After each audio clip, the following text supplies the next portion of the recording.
So நம்ம இவ்வளோ நாள் வந்து நம்ம பவுண்டரி செட் பண்ணாமல் இருந்திருப்போம் இல்லையா? அதனால் அவங்க எல்லாருக்குமே வந்து கோவம் வரும். ஏன் வந்து இவங்க எதுவும் பண்ண மாட்டேங்கிறாங்க அப்படின்னு சொல்லிட்டு முதல்ல கோவப்படுவாங்க. அவங்க மேலே ஹேட்ரட் கொடுப்பாங்க, கத்துவாங்க. அவங்க யாரும் எதுக்குமே அக்செப்ட் பண்ணிக்க மாட்டாங்க. திரும்ப திரும்ப உங்கள் எனர்ஜியை வந்து எடுத்துக்கணும், உங்ககிட்ட ஒர்க் எல்லாம் வாங்கிக்கணும் அப்படின்னு சொல்லிட்டு அந்த அவங்களுக்கு கிடைக்கிற சோர்ஸ் அவங்களுக்கு கிடைச்சே தீரணும். அப்போ நீங்கள் பவுண்டரி செட் பண்ணும்போது அவங்க கோவம் தான் படுவாங்க. நீங்கள் இது முதல்ல ஸ்டாப் பண்ணணும். நீங்கள் ஸ்டாப் பண்ணிங்கன்னா தான் இந்த விக்டிம் மைண்ட் செட்லேருந்து வெளியில் வர முடியும். சரியா? ஏன்னா உங்களுக்கு பேசிக்காக என்னென்னா, உங்களுக்கு நடக்கிறதெல்லாம் அநியாயம். உங்ககிட்டேருந்து எல்லாத்தையும் எடுத்துக்கிட்டாங்க, பறிச்சுக்கிட்டாங்க.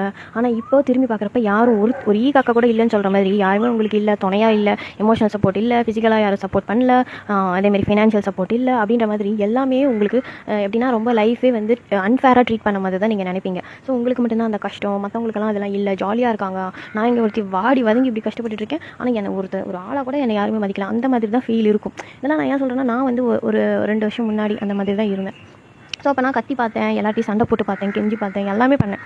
என்னோடய ஓன் ஃபேமிலியாக இருக்கட்டும், எல்லாருக்கிட்டையும். இப்போ எல்லாருக்கிட்டையும் நம்ம ஹெல்ப் கேட்போம் இல்லையா? அந்த மாதிரி நம்மளுக்கு கடவுள் வாய் கொடுத்துருக்காரு. அதனாலே நம்ம வாயை திறந்து சொன்னாலே போதும், நம்ம கஷ்டம் புரிஞ்சிடும். அவங்க புரிஞ்சுக்கிட்டு விலகிடுவாங்க.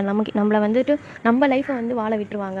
எனக்கு என்னென்னா, நம்மளுக்குன்னு ஒரு லைஃப் இருக்குது அப்படின்றதே உணராமல் நான் செல்ஃபாக எனக்கு எதுவுமே கொடுத்துக்காமல் செல்ஃப் லவ்வாக இருக்கட்டும், எல்லா விஷயத்துலையுமே நான் சாப்பிட்றதுலேருந்து இல்லை ஃபினான்ஸ்லேருந்து எல்லாமே ஃபிசிக்கலாக ஒர்க் பண்ணுறதா இருக்கட்டும், என்ன கேர் பண்ணிக்காமல் என்ன ப்ரியாரிட்டைஸ் பண்ணாமல் நான் எல்லாத்தையும் தள்ளி போட்டுட்டு என்னோடைய சந்தோஷங்களையும் என்னோடைய பர்சனல் ஒர்க்கையும் எனக்கான எல்லா விஷயத்தையும் சாக்ரிஃபைஸ் பண்ணி நான் வந்து அடுத்தவங்களுக்கு வந்து நிறைய பண்ணேன். ஆனால் வந்து அதுக்கெல்லாம் வந்து என்ன நினச்சேன்னா, திருப்பி ஃபஸ்ட்டு இனிஷியலாக பண்ணும்போது ரொம்ப ஹாப்பியாக பண்ணேன். அதுதான் வந்து என்னுடைய குணம். எனக்கு வந்து அதேமாதிரி எனக்கு என்னென்னா ஒரு நல்ல பேர் வாங்கணும், எல்லோரும் நம்மளை வந்து நல்ல பொண்ணு அப்படி சொல்லணும்.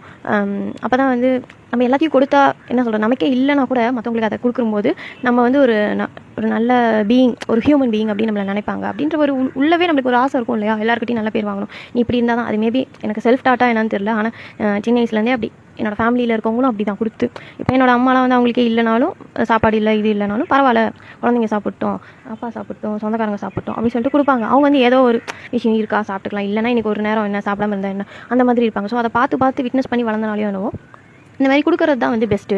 நமக்கு வந்து ஃபஸ்ட்டு வேணும்னு சொல்லிட்டு நம்மளை சேஃப்டி பண்ணிக்கணும், நமக்கு எடுத்து வச்சுக்கணும். ஒரு காசாக இருக்கட்டும், இதாக இருக்கட்டும், நமக்கு வந்து முதல்ல வந்து ப்ரியாரிட்டைஸ் பண்ணிக்கணும், சேஃப்டி பண்ணிக்கணும் அப்படின்றதெல்லாம் செல்ஃபிஷ்னஸ் அப்படின்னு சொல்லி நான் நினச்சி அதெல்லாம் தப்பான குணங்கள்னு எனக்கு டிஃபால்ட்டாக அப்படி ஸ்டோர் ஆயிருந்தது. அதனாலே என்ன பண்ணுவேன், நிறைய கொடுக்கணும், எடுத்துக்கூடாது, ரிசீவ் பண்ணிக்கிற அந்த பழக்கமே இல்லை. மற்றவங்க வந்து நம்மளுக்கு கொடுத்தா அது வந்து திருப்பி கொடுத்துடணும், ரிசீவ் பண்ணிக்கக்கூடாது, நம்ம தான் எப்பயுமே கொடுக்கணும். இப்போது ஃபுட்டு கூட ஷேர் பண்ணும்போது ஸ்கூலாக இருக்கட்டும், இதாக இருக்கட்டும், அது ரொம்ப வருஷம் ஆச்சு அந்த ஷேர் பண்ணுறது. அதாவது எங்கள் வீட்டில் எப்படின்னா கொடு, ஆனால் யார்ட்டையும் வாங்கி சாப்பிடக்கூடாது அப்படின்வாங்க.